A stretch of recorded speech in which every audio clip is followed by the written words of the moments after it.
Impeccable, tout va bien. Sauf que bon, on a bien failli jamais la faire, cette dernière de notre spectacle. Attends, bouge pas, on t'explique. Mervin, faut que tu comprennes le contexte. Janvier, on décide d'écrire notre premier spectacle pour le jouer en avril. Le compte à rebours est donc lancé. 4 mois pour écrire ce spectacle. Qui dit grand défi, dit grande décision. On lève le pied sur les réseaux sociaux et on part s'enfermer entre Fontienne, Petit Bled paumé dans les Alpes et Gémenos dans la cave de Papy Jean. Alors on vous parle pas des phases de doute où on se dit mais pourquoi on fait ça? Et les fous rires interminables autour d'apéros bien anisés qui, on doit le dire, ont bien boosté l'écriture. 30 avril, c'est la première. La salle est conquise. On l'a fait! Puis on change tout. On enchaîne le 7 mai, on réécrit, on enchaîne le 14, on revient sur ce qu'on avait réécrit, on joue le 21 et on tient quelque chose. On est prêt!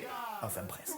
Bref, Romano, on vit. Et arrive le 30 mai, la dernière. Le spectacle est pour la 5e fois d'affilée complet. Sauf que là, de manière totalement improbable, c'est pas une blague, coupure d'électricité dans tout le quartier. Ça n'est jamais arrivé et faut que ça tombe sur nous. Putain, tout le monde est là, les familles, nos amis, nos fans, même mon grand-père, Papy Jean, 81 ans, qui a fait exceptionnellement le déplacement depuis Gémenos, alors qu'écoute, il n'avait pas mis les pieds à Marseille depuis 40 ans. Mais la sentence c'est clair. Pas d'électricité, pas de lumière, pas de lumière, pas de spectacle. Nous voilà donc contraints d'annuler ce qui devait être notre dernière de ce rodage marseillais. Mais les Jojo, comme nous n'avons pas l'habitude chez les Jobas de nous laisser abattre, eh ben on décide de rassembler tout le monde devant le théâtre pour leur offrir un petit bout de notre spectacle en live a cappella. Le tout accompagné par cet artiste de génie, Franck, que l'on a rencontré par hasard au détour d'une soirée quelques jours avant et qu'on avait décidé de programmer en première partie, comme quoi on a vu le pif. Parce que ce mec nous a littéralement sauvé la soirée, en gardant, chauffant, communiant avec notre public,